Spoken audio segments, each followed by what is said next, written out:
नमस्कार, न्यूज 18 राजस्थान के special debate चुनाव एक्सप्रेस में आप सबका स्वागत। आप सबके साथ मैं हूं प्रियंका राय। चुनाव एक्सप्रेस का सफर जोधपुर पहुंच चुका है। आज बात होगी जोधपुर सीट की, जोधपुर के मुद्दों की, जनता के समस्याओं की। आज बात करेंगे बीजेपी, कांग्रेस और अन्य उम्मीदवारों के साथ साथ आम जनता से भी। जनता के मुद्दों को सीधे पूछेंगे। रविंद्र ग्राउंड से इस वक्त हमारे साथ जुड़ चुके हैं। Ravindra, over to you.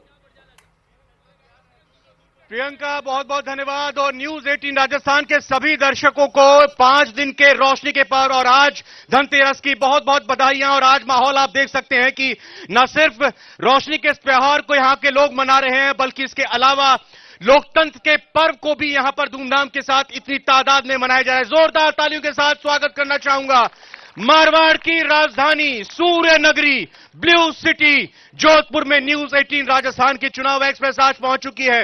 मुख्यमंत्री अशोक गहलोत का यह गृह जिला है। 10 विधानसभा सीटें यहां पर आती हैं। 2018 के विधानसभा चुनाव में यहां पर 7 सीटों पर कांग्रेस ने जीत दर्ज की थी। 2 सीटों पर बीजेपी को जीत मिली थी, वहीं 1 सीट पर आरएलपी के उम्मीदवार ने बाजी मारी थी। इस बार क्या समीकरण है, क्या समस्याएं हैं, कितने वादे पूरे हुए और इस बार क्या वायदे किए जा रहे हैं, इन्हीं पर बात करेंगे। बहुत ही खास मेहमान 3 हमारे साथ जुड़ चुके हैं, एक एक करके इनका स्वागत करते हैं। सबसे पहले मैं बहुत बहुत स्वागत करना चाहूंगा कांग्रेस से सिटिंग विधायक और कांग्रेस प्रत्याशी जोधपुर विधानसभा सीट से मनीषा पवार जी का। बीजेपी से मेरे साथ मौजूद हैं अतुल भंसाली। पिछली बार भी इन्होंने विधानसभा चुनाव लड़ा था, लेकिन 5000 के आसपास वोटों से हार गए थे। और तीसरे उम्मीदवार आरएलपी के डॉक्टर अजय त्रिवेदी। अजय त्रिवेदी का परिचय एक ये भी है कि ये पूर्व में कांग्रेस के प्रदेश प्रवक्ता रह चुके हैं और कांग्रेस के नाराज के रूप में आरएलपी से चुनाव लड़ने जा रहे हैं। और पिछली चुनाव में सीएम अशोक गहलोत के चुनाव की कमान इन्हीं के पास मौजूद रही थी। शुरुआत जैसा हम करते हैं हमेशा, क्योंकि कांग्रेस की सरकार है तो कांग्रेस की ही मेहमान से जानने की बात करेंगे। मैम, बहुत बहुत स्वागत। जोधपुर से सांसद है गजेंद्र सिंह शेखावत जी। पहले बात जो राजस्थान में चल रही है उस पर करते हैं, फिर जोधपुर की भी समस्या की बात करेंगे। आज प्रेस कॉन्फ्रेंस की उन्होंने, गजेंद्र सिंह शेखावत जी ने कहा कि कांग्रेस ने दंगा करने वालों को खुली छूट दी। आज प्रेस कॉन्फ्रेंस में कहा, यह बताइए 2 और 3 मई को भी यहां पर उन्माद हुआ था, क्या उस वक्त किया गया था? देखिए, सबसे पहले तो मैं न्यूज 18 राजस्थान को बहुत बहुत बधाई, शुभकामनाएं प्रेषित करती हूं। आपके सभी दर्शकों को धनतेरस की, दिवाली की बहुत बहुत बधाई, शुभकामनाएं। गजेंद्र सिंह शेखावत स्वयं कुछ नहीं करते, इसलिए वो बात करते हैं दंगे की।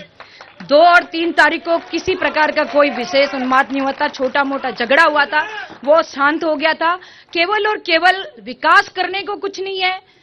जब प्रेस कॉन्फ्रेंस करें, बोले क्या, विकास नहीं, योजनाएं नहीं, राहत नहीं, तो वो केवल और 2 और 3 मई की बात करते हैं। इसके अलावा कुछ नहीं है उनके पास। लाल डायरी का भी जिक्र किया गया आज कल प्रधानमंत्री मोदी की तरफ से कि कांग्रेस के काले कारनामे इस लाल डायरी में छिपे हुए हैं। कांग्रेस क्यों घबरा रही है इस लाल डायरी से? कोई नहीं घबरा रहा है, कांग्रेस कतई नहीं घबरा रही है। चाहे ईडी आई, कुछ नहीं मिला, खाली हाथ लौटे। लाल डायरी की बात करते हैं, क्योंकि मैं बताऊं साहब, इनके पास जुमले हैं, विकास नहीं है, राहत नहीं है, योजनाएं नहीं है, कुछ भी नहीं है। इसलिए कभी दंगे लाते हैं, कभी लाल डायरी लाते हैं, कभी ईडी लाते हैं, कभी सीबीआई लाते हैं, कुछ भी नहीं है इनके पास। आप कांग्रेस का कहना है कि बीजेपी के पास कुछ नहीं है और अशोक गहलोत जी कहते हैं कि जो 7 गारंटियां हैं ये मेरे 7 वचन हैं और बहुत बेहतरीन काम हुआ है, कहीं कोई सत्ता विरोधी लहर नहीं है। कोई चांस है?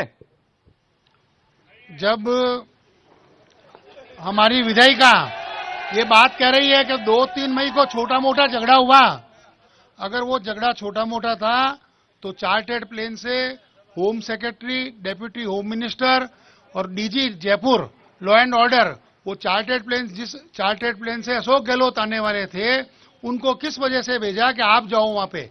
अगर वो छोटा मोटा, मतलब इतने छोटे मोटे झगड़े के लिए इतने वीआईपी चार्टर्ड प्लेन से दोपहर में जोधपुर आते हैं। और साथ में बीडी कल्ला साहब, आपके चैनल का भी इंटरव्यू है उसके अंदर कि वो लोग आए थे उस दिन। ये बात जो दंगों में शामिल थे और जिनकी सह पे वो दंगे हुए थे, वो आज इतना सफेद झूठ बोल रहे हैं क्योंकि उस दंगों के अंदर ये मुंह छुपा के घूम रहे थे। यहाँ पे बीजेपी पर कांग्रेस ये आरोप लगाती है कि बीजेपी जब भी चुनाव आते हैं तो फिर जहां धार्मिक उन्माद फैलाने की बात करती है, ध्रुवीकरण करने की बीजेपी बात करती है।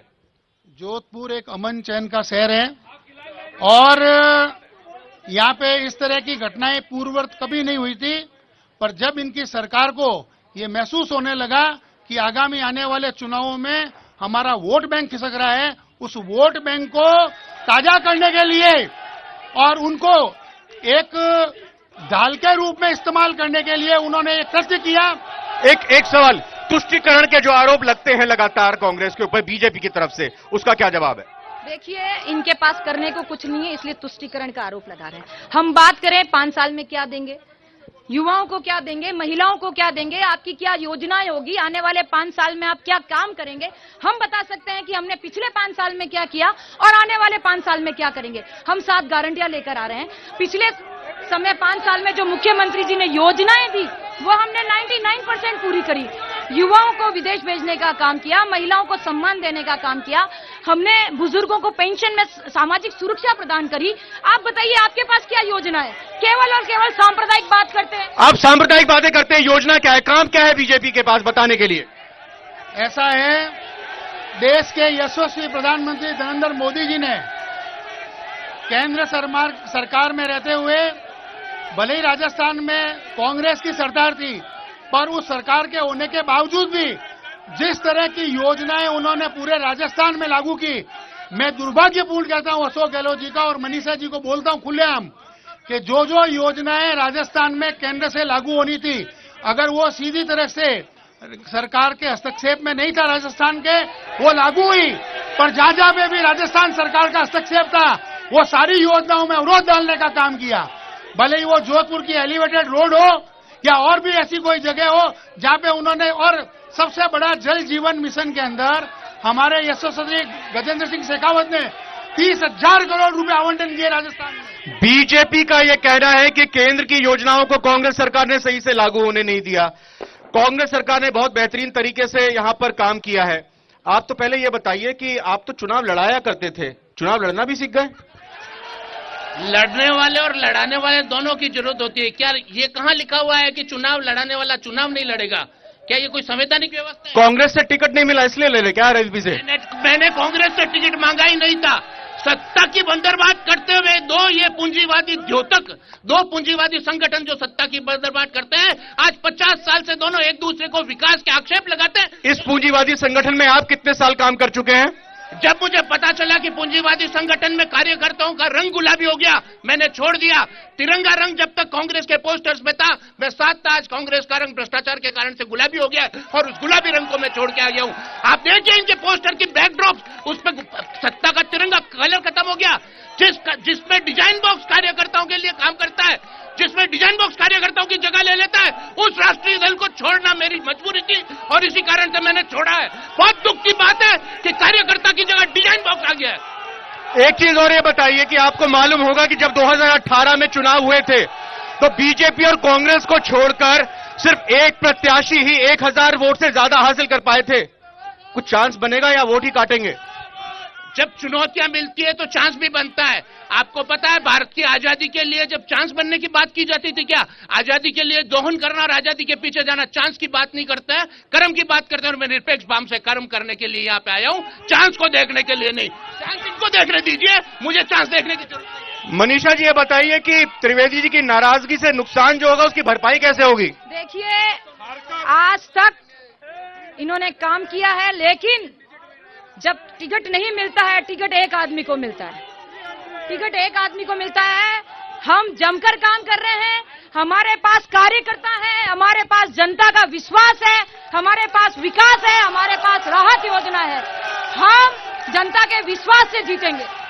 कांग्रेस का ये कहना कि हम जनता के विश्वास से जीतेंगे, तो क्या वाकई में कांग्रेस के सरकार के किए हुए काम बेड़ा पार कर देंगे? पूरी राजस्थान की जनता जानती है कि हिंदुस्तान का एक ही राष्ट्रीय नेता अशोक गहलोत है जो राजस्थान को आगे बढ़ाने की ताकत रखता है। अरे अशोक गहलोत साहब तो जुगनू है, जुगनू कभी किसी के मोहताज नहीं होते हैं और उनका काम से नरेंद्र मोदी साहब खुद हिल गए पूरी बीजेपी। एक आदमी कांग्रेस का, कभी अमित शाह आता है, कभी नड्डा जी आते हैं, कभी मोदी जी आते हैं, एक आदमी हिला के रख दिया जुगनू ने हमारे। एक आदमी राहुल गांधी क्यों नहीं आते? प्रियंका गांधी 3 दिन आती है, एक दिन जो है वो आती है रैली करने के लिए, लेकिन 2 दिन फिर सवाई माधोपुर चली जाती है। सर आते हैं, टाइम का ऐसा रहता है, कई राज्यों में चुनाव है, सब जगह सर जाना पड़ता है, आते क्यों नहीं है? इतनी व्यस्तता है कि यहाँ आने का वक्त नहीं मिल रहा है राहुल गांधी को। नहीं, ऐसा कुछ नहीं है, नाराजगी तो नहीं है कहीं किसी से? नाराजगी नहीं सर, कोई नाराजगी नहीं है। सचिन पायलट भी जबलपुर जा रहे हैं प्रचार करने के लिए, अरे वो क्यों नहीं आ रहे हैं यहाँ पर प्रचार करने के लिए? राजस्थान ऐसी कोई बात नहीं है। अरे अशोक गहलोत पे हम पे विश्वास है, हमने हाथ ऊंचे कर रखा है, एक ही नेता हमारा, एक ही नेता। राजस्थान में जोधपुर जिला अशोक गहलोत की कर्म भूमि है। 10 सीटों पे अशोक जी प्रचार कर रहे हैं। अशोक जी ने बड़े नेताओं कह दिया कि मैं यहाँ संभाल लूंगा, आपको तकलीफ की जरूरत नहीं है। रही प्रियंका गांधी जी की, तो प्रियंका गांधी जी उन जिलों में जा रही हैं जहां कांग्रेस को और मजबूत करना है। नरेंद्र जी मोदी 23 तारीख को रोड शो करने जोधपुर आ रहे हैं, इससे आपको मालूम नहीं चलता है कि उनकी हवा कितनी टाइट हो गई है। बताइए किसकी हवा चल रही है, किसकी हवा टाइट है? जी मैम। मैं इनको बोलना चाहूंगी, सबसे पहली चीज तो ये कि राजस्थान में सिर्फ और सिर्फ बीजेपी आ रही है और किसी का कोई चांस ही नहीं है। दूसरी चीज ये जो कह रहे हैं ना, हाथ का पंजा, हाथ का पंजा, मैं बताती हूँ हाथ का पंजा क्या है। सोनिया गांधी, राहुल गांधी, प्रियंका गांधी, इंदिरा गांधी, राजीव गांधी, इसके अलावा हाथ के पंजे में कुछ नहीं है। हमारा कमल का फूल हजारों पंखड़ियों से बना। अशोक गहलोत बता रहे हैं ना ये। अशोक गहलोत जी के मंच पे कल ही खुद ही आपने न्यूज में देखा होगा, कह रहे थे राहुल गांधी को मुर्दाबाद बोलो, अशोक गहलोत को जिंदाबाद बोलो। ये तो इनकी राजनीति है। जी बताइए, बीजेपी और कांग्रेस में दोनों में आपस में बगावत हो रही है, कई लोग तो बैठ गए टिकट लेकर, कई नहीं बैठे। आरएलपी की आप कार्यकर्ता दिखाई दे रहे हैं, 200 सीटों पर दावा किया गया कि आपको 200 प्रत्याशी नहीं मिले। देखिए, बात प्रत्याशी मिलने नहीं मिलने की नहीं है, और आरएलपी ने पिछली बार से बहुत अच्छी शुरुआत की है और निरंतर आगे बढ़ेगी, क्योंकि ये पार्टी धरातल से जुड़ी है, धरातल पे काम करती है। कागजों में काम नहीं होता, और जैसा कि उन्होंने बताया, जुगनू की तरह रात को नहीं चमकती, ये दिन में भी चमकती है, और इस बार आरएलपी बदलाव लाके दिखाएगी। बिल्कुल बिल्कुल। आपका क्या सवाल है? सर, मैं ये कहना चाहता हूँ, ईआरसीपी और एलिवेटेड रोड कहाँ गई, पहले इनसे पूछ लिया जाए। और जोधपुर की किन से? बीजेपी से। और रही बात कांग्रेस की, तो क्योंकि उन्होंने तो कहा था कि एलिवेटेड रोड तो उनका भंसाली जी का कहना है कि एलिवेटेड रोड तो कांग्रेस ने नहीं बनने दी। पोस्टर लगवाए तो सर। मैं एलिवेटेड रोड की बात करता हूं, फिर इसके बाद उस तरफ आऊंगा। और जो हाथ आपका हो गया सवाल, फिर जो हाथ उठाएंगे, एलिवेटेड रोड का आपने जिक्र किया, यहाँ पर ये लोग आए हैं, वो कह रहे हैं कि एलिवेटेड रोड और ईआरसीपी कहा गया। मैं जोधपुर की एलिवेटेड रोड की बात कर लेता हूँ। भारतीय जनता पार्टी के अंदर हमारे यशस्वी लोकसभा सांसद और केंद्रीय मंत्री गजेंद्र सिंह जी शेखावत ने एलिवेटेड रोड के लिए, और उस जो एलिवेटेड रोड की मीटिंग हुई थी, अशोक गहलोत जी खुद उसमें लाइव जुड़े थे। हमारे केंद्रीय मंत्री गडकरी जी ने उनसे भी रिक्वेस्ट की थी कि आप पैसे की चिंता मत करो, पैसा पूरा केंद्र सरकार देगी, आप तो सिर्फ राज्य सरकार से जो जो सुविधाएं और परमिशन मिलनी है, उस परमिशन का इंतजाम कर दिए, हम चालू कर देंगे। पर चूंकि अभी कांग्रेस के एक, बोलिए, जवाब दीजिए। कांग्रेस के एक कार्यकर्ता ने ये बात कही कि वो पोस्टर लगाए, तो अशोक गहलोत जी को वो पोस्टर से ही चिंता हो गई कि इसका श्रेय आदरणीय गजेंद्र सिंह शेखावत लेके जाएगा, इसके लिए उसमें रोड़ा डाला। क्या है, श्रेय लेने की चक्कर में, श्रेय लेने के होड़ में एलिवेटेड रोड नहीं मिली और जाम से परेशान यहाँ पर होना पड़ रहा है लोगों को? देखिए, एलिवेटेड रोड सपना मुख्यमंत्री जी का था। उन्होंने कई बार गडकरी जी को चिट्ठी लिखी कि आप एलिवेटेड रोड बनाओ, मैं मेरे राजस्थान का हिस्सा देने को तैयार हूँ। इन लोगों ने पोस्टर लगाए, यहाँ के इन लोगों के बीजेपी के राज्यसभा के सांसद कहते हैं कोई चिट्ठी नहीं है। जब बीजेपी के प्रत्याशी बोले तब लोग कह रहे हैं झूठ है, कांग्रेस के प्रत्याशी कर रहे हैं आवाज, तो वो बोल रहे हैं कि झूठ है। आप बताएंगे सच क्या? डिटेल्ड प्रोजेक्ट रिपोर्ट डीपीआर के नाम पे दोनों दल खेल रहे हैं। क्यों एक दूसरे पे डाल रहे हैं? क्यों एक अपना इनिशिएट करके आगे नहीं आता कि मैं बनवा रहा हूं, या वो क्यों नहीं कहते मैं बनवा रहा हूं? एक दूसरे पे क्यों थोप रहे हैं? जनता तरस रही है, ये एक दूसरे पे थोप रहे हैं, क्योंकि जनमानस की इनको परवाह नहीं है, इनको सिर्फ एक दूसरे पे तोहमत लगाने की परवाह है। अगर इनिशिएट करते तो निश्चित रूप पे डीपीआर आज इंप्लीमेंटेशन होता, सड़क बनती। दोनों की इच्छा शक्ति नहीं है।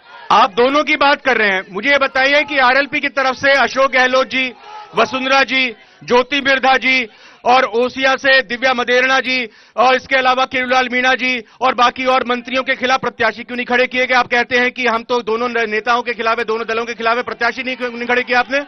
बाबा जी की धूनी पीटने थोड़ी आए, हम राजनीति करने आए हैं और अपने चाणक्य नीति से राजनीति करेंगे। अगर हमने नहीं किया तो कोई गैर संवैधानिक काम। ये चाणक्य नीति यही, एक मिनट, चाणक्य नीति यही है कि कुछ अगर सीटें आती हैं और फिर जरूरत पड़ती है तो बीजेपी की गोद में बैठ जाओ या फिर कांग्रेस की गोद में बैठ जाओ, यही राजनीति है। जब भारतीय जनता पार्टी और कांग्रेस मिलकर अपनी सरकार बना लेती है एक दूसरों के साथ में, कोरोना के काल में जब दिक्कत हुई थी तो बीजेपी के साथ वसुंधरा राजे ने अपने एमएलए बेच के कांग्रेस की सरकार बचा दी थी। ऐसे में नैतिकता की बातें करने शोभा नहीं देती आपको, बिल्कुल शोभा नहीं देती, शोभा नहीं देती इस तरह की बातें करने। नैतिकता और मूल्य ये दोनों दल खत्म कर चुके हैं और उनके साथ। मैं उधर लोगों के पास आता हूं, जरा यहाँ पे भी कुछ लोग खड़े हुए हैं, उनसे भी सवाल लूंगा। जी, आपका क्या सवाल है?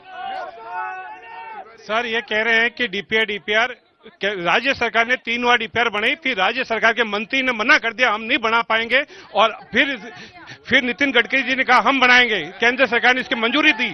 उसके बाद राज्य सरकार अतिक्रमण वगैरह जो भी। एलिवेटेड रोड ना होने से कितनी दिक्कत होती है जोधपुर के लोगों को? क्या सर? एलिवेटेड रोड ना होने से जाम की कितनी समस्या यहाँ पर होती है और क्या स्थानीय समस्या है यहाँ पे?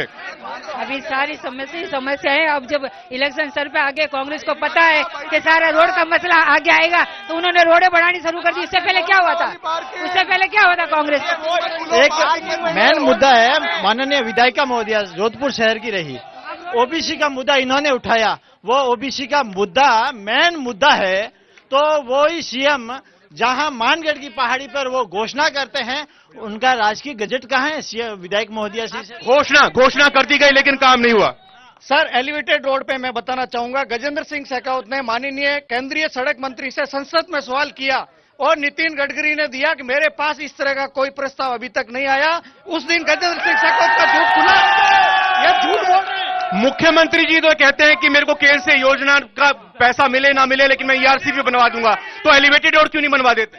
इस सब के बारे में 2 लाइन के अंदर पूरा खाका खींच देता हूँ, बीजेपी को और सबको समझ में आ जाए। इरशाद है। हाँ सुनो, माइक की आवाज से काम की आवाज तेज है। अशोक गहलोत और मनीषा पौर और कांग्रेस पार्टी नहीं बोलती है, राजस्थान में उसका काम बोलता है। बताइए मैडम। माइक की आवाज से भी तेज है अशोक गहलोत जी की आवाज। 70 साल की है, वो पता नहीं है क्या क्या किया है। अब पता लगना चाहिए। अब देश में एक आंधी आई है सनातन धर्म की, ये कह रहे हैं वो मामला गलत है। मामला गलत नहीं है, तुम लोग गलत हो।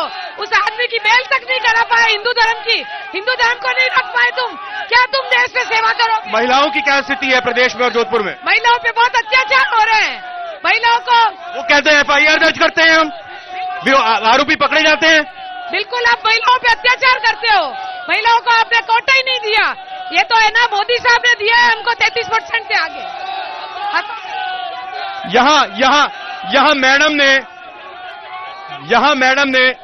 यहाँ एक मैडम ने कहा कि केंद्र सरकार ने 33% महिलाओं को आरक्षण दिया। अगर मैं गलत नहीं हूं, 10 प्रत्याशी 10 विधानसभा सीटें आती है जोधपुर से। इस बार सिर्फ एक ही महिला प्रत्याशी बीजेपी की तरफ से है, कांग्रेस की तरफ से तो 4 प्रत्याशी है। महिलाओं को क्यों नहीं दिया गया? आप पूरे राजस्थान के परिप्रेक्ष्य में देखेंगे तो ये स्थिति बिल्कुल क्लियर हो जाएगी कि अधिकतम जो महिलाओं को सीट दी है वो भारतीय जनता पार्टी ने दी है।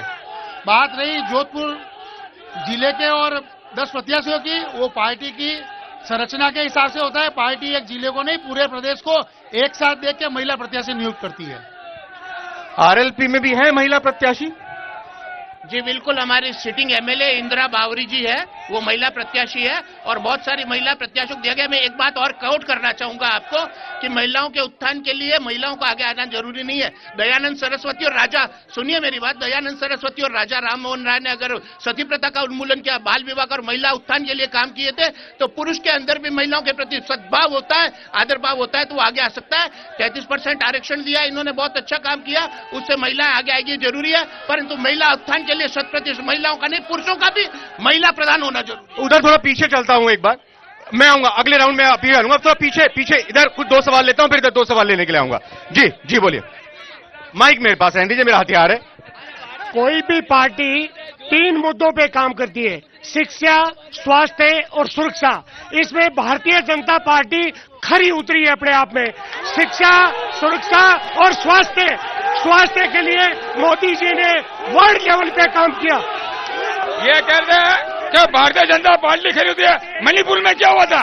इनको मालूम नहीं महिला कहाँ गई थी, मणिपुर के अंदर क्या किया, ओल्ड कैंपस में क्या हुआ, दलित बस्ती के साथ अत्याचार हुआ, एमपी साहब ने एक शब्द नहीं बोला। आप महिला हैं, आप मणिपुर की बात होती है, राजस्थान की बात होती है, महिला की क्यों बात नहीं होती है? मणिपुर और राजस्थान में हम क्यों बढ़ जाते हैं? अशोक गहलोत जी ने खाली शराब के ठेके खुलवाए रेजिडेंशियल इलाकों में और हाईवे के स्थान में, जिससे कि महिलाओं पर आए दिन बलात्कार, गैंगरेप और उदयपुर में करने को हाथरस के अंदर बच्ची को बढ़ा दिया गया, हाथरस का कांड यूपी के अंदर आधी रात को बच्ची को बढ़ा दिया गया।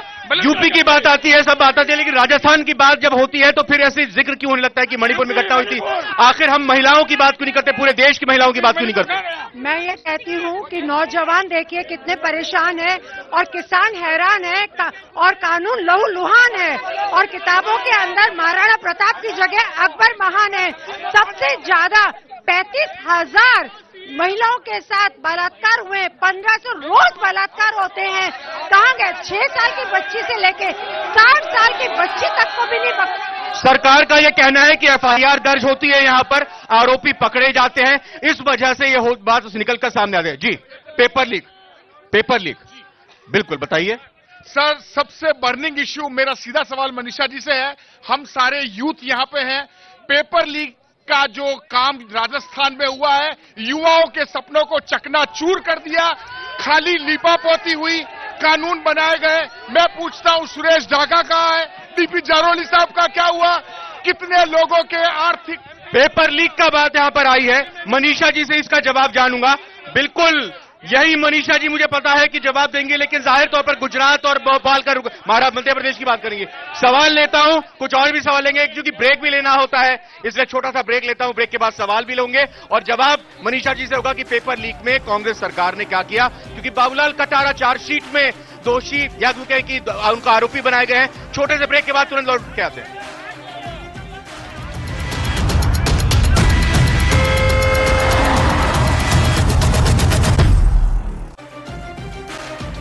मारवाड़ की धरती जोधपुर में इस वक्त चुनाव एक्सप्रेस की टीम मौजूद है और साथ ही साथ जोधपुर में बात यहां पर पेपर लीक की उठी है और पेपर लीक को लेकर मनीषा जी जवाब जानना चाहूंगा। मनीषा जी, मध्य प्रदेश, हरियाणा, गुजरात के पेपर लीक की कहानी तो नहीं बताएंगे आप? देखिए, पेपर लीक तो सब जगह होते हैं, लेकिन राजस्थान में विधानसभा में पेपर लीक को रोकने के लिए कड़ा कानून बनाया गया, एक्ट बनाया गया। जो गुनहगार हैं उनको उनके ऊपर कार्रवाई की गई। ये लोग कोई कार्रवाई नहीं करते, किसी भी प्रदेश में कार्रवाई नहीं हुई, किसी भी प्रदेश में एक्ट नहीं बना। हमारी हिम्मत है कि हमने एक्ट बनाया, जो गलत है उनको जेल भेजने का काम किया। आप इनसे पूछो आपने कितने जेल भेजे? आपने, बीजेपी ने पेपर लीक के मामले में अपनी जहां पर सरकार है वहां पर कितने लोगों को जेल में भेजा? हमने राजस्थान के अंदर पेपर लीक के ऊपर संघर्ष किया, उसका नतीजा है कि यह सरकार बैकफुट में आके अपना मुंह छुपाने के लिए उस एक्ट को पास किया। जब एक पेपर लीक हुआ तब समझ में नहीं आया, 1, 2, 3, 4, 5, 19 पेपर लीक होने के बाद इनको समझ में आई। कांग्रेस कहती है कि ईडी को भेज दिया गया चुनाव के वक्त पे। ऐसा है, 19 पेपर लीक होने के बाद में, उसके बाद में भी एसओजी और इनकी लीपापोती से तंग आकर और राजस्थान की जनता की चिट्ठियों के ऊपर प्रधानमंत्री ने संज्ञान लिया और जब ईडी आई तो ये क्यों डरने लगे इससे?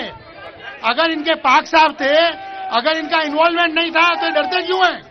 मैं पेपर लीक समेत ओपीएस की भी बात करूंगा, मैं साथ ही साथ जोधपुर के मुद्दों की बात करूंगा। आरएलपी के क्या मुद्दे रहेंगे राजस्थान को लेकर, जोधपुर को लेकर, समस्याओं को लेकर और मसलों को लेकर? चूंकि मैं शहर विधानसभा से हूं तो सबसे पहले तो मैं ये बात करूंगा कि जोधपुर शहर जो विश्व मानचित्र पे पर्यटन से लुप्त होता जा रहा है, या घंटाघर जैसे और किले जैसे शानदार जो हमारे ऐतिहासिक धरोहर है उनकी कोई कद्र नहीं। हेरिटेज वॉक के नाम पे दोनों ही दल ने आज तक जनता को मूर्ख बनाया है। इसको विश्व मानचित्र पे जोधपुर शहर विधानसभा को सबसे आगे ले जाना मेरा पहली प्राथमिकता रहेगी। ड्रेनेज सिस्टम जोधपुर का मृतप्राय हो चुका है, जोधपुर के कोई भी एरियाज में पानी ही चलता रहता है। अभी यहाँ पे सारण नगर के पास में अभी भी पानी बरस रहा है, इतनी बुरी स्थितियां है। दोनों दल सत्ता की बंदरबाट में एक दूसरे के ऊपर आरोप लगाते हैं, विकास कुछ नहीं होता है। पब्लिक इंटरेक्शन के साथ काम करना मेरी प्राथमिकता रहेगी। ओपीएस के बारे में आपने पूछा, ओपीएस चाहे बात करें चाहे पेपर लीक की बात करें, 95 डिग्रियां जो है आयुर्वेद की पकड़ी गई फर्जी। दुनिया भर के लंबित मामले प्रकरण है, कुछ नहीं हो। खेती जब बाढ़ ही जब खेत को खाने लग जाए, क्या है आरपीएससी का मेंबर ही बीजेपी और कांग्रेस की बंदरबांट से यहाँ पर सरकार चल रही है, आरएलपी के तौर पर भी देखिए। एक आराम से। मेरा सवाल मनीष सच है कि पेपर लीक के मामले के अंदर इन्होंने कहा सरकार कार्रवाई कर रही है, लेकिन आप देखे जाए कि जो पेपर लीक के अंदर पकड़े गए लोग हैं वो कांग्रेस पार्टी के नेता ही है और कांग्रेस पार्टी के सह के अंदर जीने वाले लोग ही है, तो किस प्रकार से काम कर रही है। और मेरा एक छोटा सवाल रहेगा सह विधायिका और कांग्रेस पार्टी के मनीषा जी कि राजस्थान के अंदर कांग्रेस पार्टी बता रही है कि बड़ी बड़ी योजना लेके आई थी, एक अच्छी योजना लेके आई थी जिसका मैं स्वागत करता हूँ, वो योजना थी विद्या संबल योजना। उस विद्या संबल सवाल पूछ रहे ना भाई आप। हाँ, विद्या संबल योजना के नाम से एक योजना लेके आई थी कांग्रेस सरकार, वो अच्छी योजना थी, उसको तत्काल बंद कर दिया। पहले इनको तो बोलने दीजिए भाई। उस योजना को तुरंत ही स्थगित कर दिया और उससे जगह योजना लेके आए पोशाक वितरण योजना, क्योंकि भ्रष्टाचार नहीं होता उसके अंदर। ये भ्रष्टाचार के लिए योजनाएं चलाई गई है। आराम से साहब, हेरिटेजवाद की मुद्दा हो रहा है, मैं हेरिटेजवाद से जनप्रतिनिधि हूँ। और दूसरी बात, घंटाघर किला जो प्राचीन हेरिटेजवाद है, भाजपा सरकार के समय हेरिटेजवाद के 4 करोड़ रुपए पास किए थे, कांग्रेस सरकार आते नहीं उस पास को रोक दिया, पत्थर लगे हुए हैं। और वर्तमान में जो पत्थर लगाए मनीषा जी ने स्वयं अखबार में दिया, भ्रष्टाचार भी सही नहीं लगे। पेपर लीक के बारे में मैडम ने बोला है, मैडम ने बोला पेपर लीक के अंदर हमने गुनहगारों को ये दे दिया, कानून बना दिया। मैं 4 पेपर लीक के अंदर पीड़ित तो मेरा सिलेक्शन नहीं हुआ, मेरे को कहाँ न्याय मिला ये बताया आप। जोधपुर में हिंसा हुई, पूरा जोधपुर बदनाम हुआ, ये बैलेंसिंग कैसे हुई? मनीषा जी ने बताया कि दोनों पक्षों के बराबर मुलजिम बनाए गए। एक बार मनीषा जी एक करके हो गए। हाँ, मेरा सिलेक्शन हुआ। सोनिया गांधी और प्रियंका के मुंह पे सब क्यों बंद हो जाते हैं? पूरे राजस्थान में 2 लाख बलात्कार के केस हुए, आज तक ये लोग नहीं बोले। और राजस्थान का मंत्री क्या कहता है कि राजस्थान तो मर्दों का देश है, ये छोटी मोटी होती रहती है। इनके बारे में लोगों को क्या बोल रहे हैं? इनके मुंह में दही जम जाता है। जब महिलाओं पे बलात्कार होता है, महिलाओं को लेकर उनके साथ जबरदस्ती की जाती है, बच्चियों को घर से उठा के लिया जाता है, तब इन सबके मुंह बंद हो जाते हैं। राहत पैकेज के नाम से जो जनता के साथ ठगी हुई है, 500 रुपए में गैस सिलेंडर बोला था, मात्र 1% 2% लोगों को मात्र एक किस्त मिली है और सब लोगों को भ्रमित किया गया है। बिल्कुल तुष्टीकरण की राजनीति, राहत पैकेज को नहीं मिली। एक आ रहा हूं ना, मेरे को आने दीजिए ना भाई, मुझे आने दीजिए 1 मिनट। सचिवालय में करोड़ों रुपए रोकड़ मिलना ये भ्रष्टाचार नहीं है?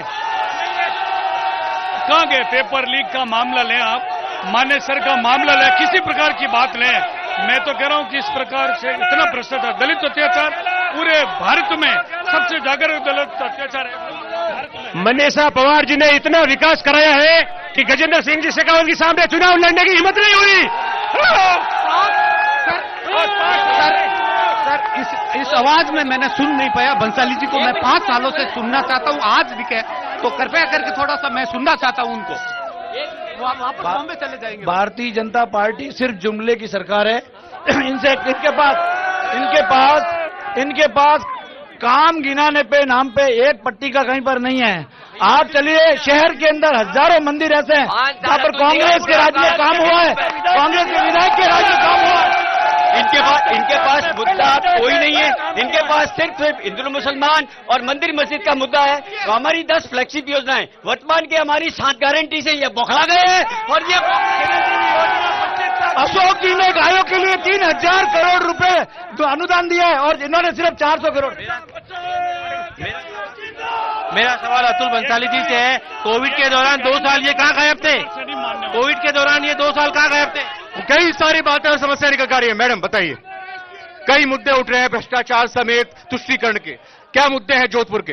जोधपुर के मुद्दे महंगाई को कम करना, और कांग्रेस सरकार ने बिजली का बिल कम कर दिया है, पेंशन भी वापस मिलने लग गई है, ये सबसे बढ़िया कांग्रेस। पेंशन वापस आ रही है जी। 1 मिनट इधर मैडम से। मैडम आप।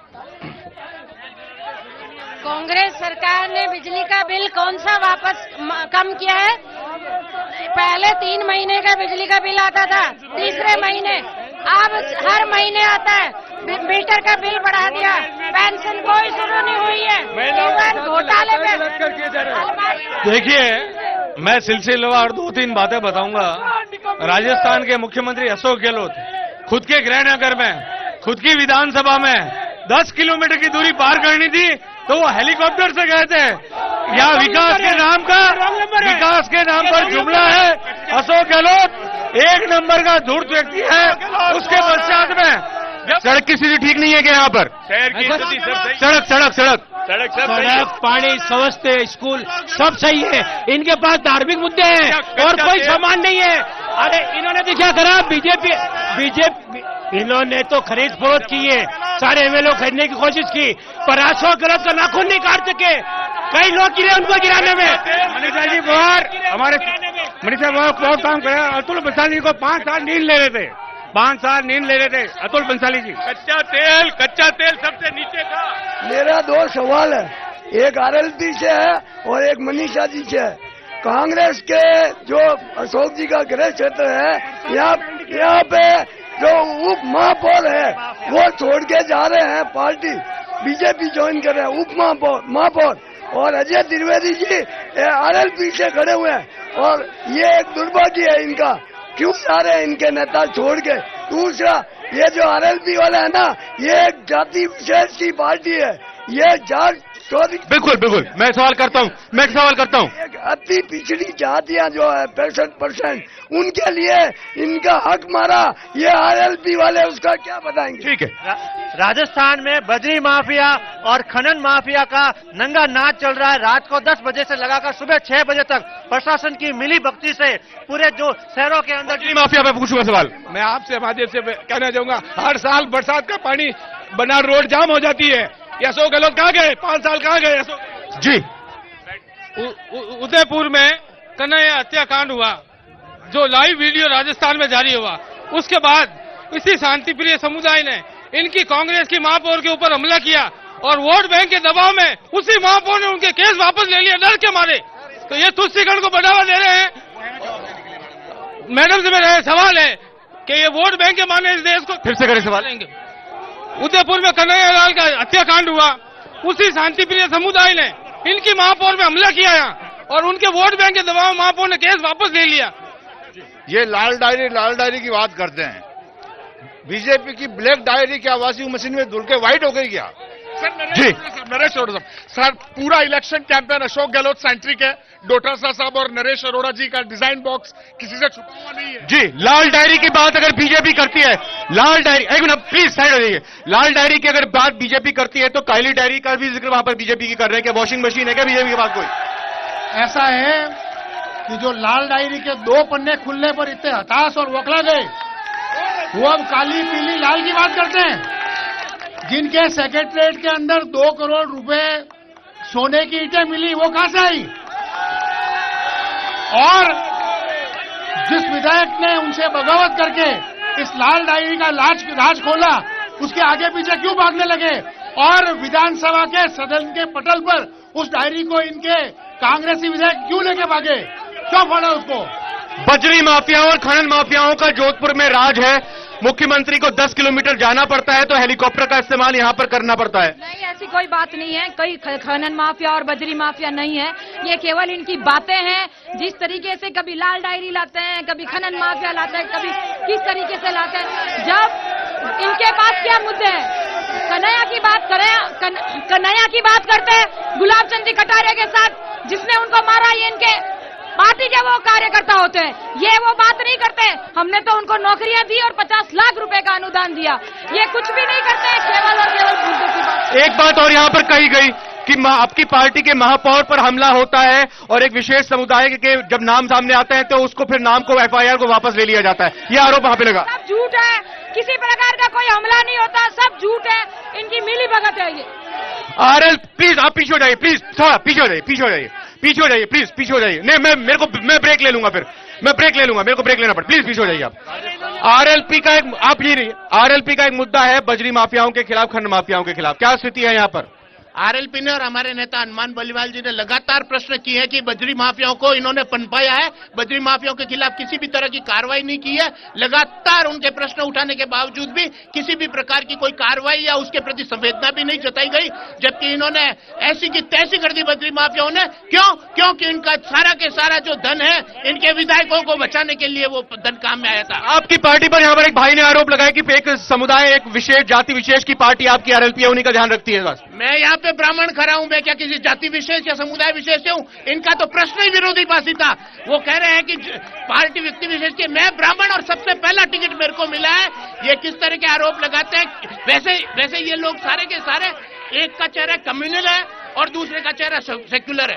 दोनों हिपोक्रेट्स है और दोनों के हिपोक्रेसी के कारण से दो चेहरों को लपेटे हुए इन्होंने दूसरों पे आरोप लगाए, परंतु जनता इनको बख्शने वाली नहीं। भंसाली जी जल्दी बोलिए, मेरे को ब्रेक लेने होगा फिर।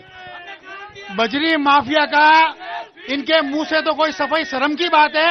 मैं खुद 29 दिन तक उस धरने में बैठा हूं और पूरे बजरी माफिया का जो धन है इनके ऊपर से नीचे सिस्टम तक जाता है।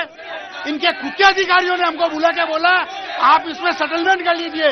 मैं बोला कुछ नहीं, हम अंत तक लड़ेंगे और हमने रेट कम करके ही दम लिया।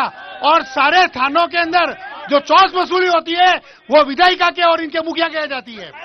तो जाहिर तौर पर ये गर्मा गर्म बहस हो रही है, आरोप प्रत्यारोप लगे, जवाब भी दिए जा रहे हैं। सवालों का सिलसिला एक बार फिर से जारी रहेगा। एक छोटे से ब्रेक का वक्त हुआ है, ब्रेक के बाद फिर से लौट के आते हैं। चुनाव एक्सप्रेस आज जोधपुर से लाइव है।